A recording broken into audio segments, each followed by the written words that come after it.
Why do you need fear-based contingency plans? June 24, 2014. Dear ones, perhaps you are not part of the chaos that seems to be rampant throughout the globe: wars, fear of war, starvation, earth upheavals, but then, you do probably wonder how long it will be until you are part of it. Maybe your country will enter a war. Maybe an earthquake will destroy parts of your country. Maybe monsoon-like rains will alter your life in other ways. All fears that you hold deep within you. For has not your life on earth for eons been one catastrophe after another that you addressed or ignored, but maintained the resulting fear deep within your being? Such are your fears now. Somehow, somewhere you believe you will have to face whatever it is you are dreading, like your phrase, waiting for the other shoe to drop. You feel sympathy or empathy for those most directly affected. At the same time, you feel a sense of relief that it has not affected you or those you love. That feeling is quite natural given all you have willingly experienced on old age Earth. But such is no longer true.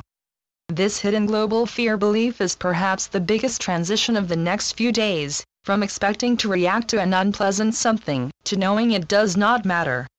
If old age Earth was merely a drama play of sorts and you have left that drama play, as those exiting their cocoon in the next few days have, you will not be traumatized.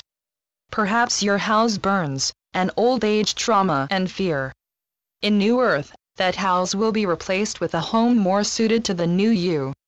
You will not continue to experience drama, for you are now part of a comedy-loving phase of Earth. That which was once devastating will be an obvious opening to a better, more joyful life. You do not yet understand, but you will. Just as you once did not understand how you could feel more personal joy than fear. Fear is of the past, including the fear of what could or should happen given certain circumstances and old age historical perspectives.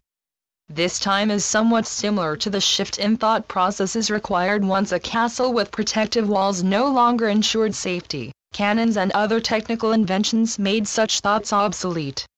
Fear, and a resulting game plan for fearful contingencies, has been an expected part of your life thought-feeling processes.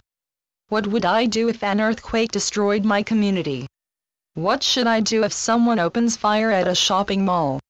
Fear plan after fear plan tucked away within your being, taking up valuable joy space. Fear is truly no longer part of your repertoire. Do you remember how difficult it was, and maybe still is, to love yourself as you are?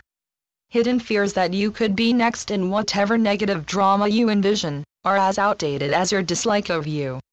Why would you require fear-based contingency plans if your life is of or moving to joy? Instead of creating a no longer valid fear drama, your new creations are now how an adventure experience can be even more joyful, what creates a smile or laughter. Instead of, I am laughing now, but who knows what tomorrow will bring. Perhaps you wish to dwell on negative possibilities. That is your right. But know that such is as outdated as spittoons of the 1800s. You can continue your chewing tobacco habit, but few will support you in doing so. Unlike the past when fear dominated, the exact opposite is happening more rapidly than you realize. Fewer find the media news of one fear image after another that interesting or entertaining. There will be a time in the not-so-distant future when news shows will shift, not because they want to, but because so few will care about the ongoing fears the media elect to report. Now you are feeling that thinking nice thoughts and laughing does not negate the reality of starvation or war. Such is true. But when such images, such factors are no longer interesting, when entities on Earth ignore fears, fears will disappear.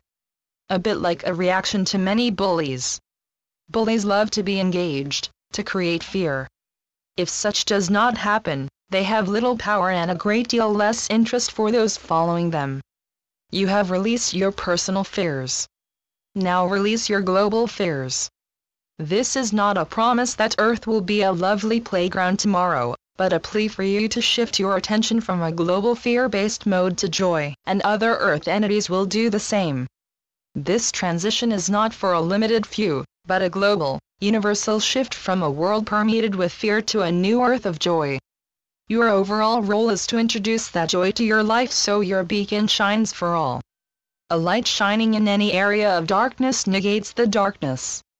As you leave your cocoon and your deepest fears, radiate your light, and thereby radiate your disbelief in the fears of what might happen. Those fears are of yesterday. Today is a new dawn. So be it. Amen. Channeled by Brenda Hoffman. www.lifetapestrycreations.com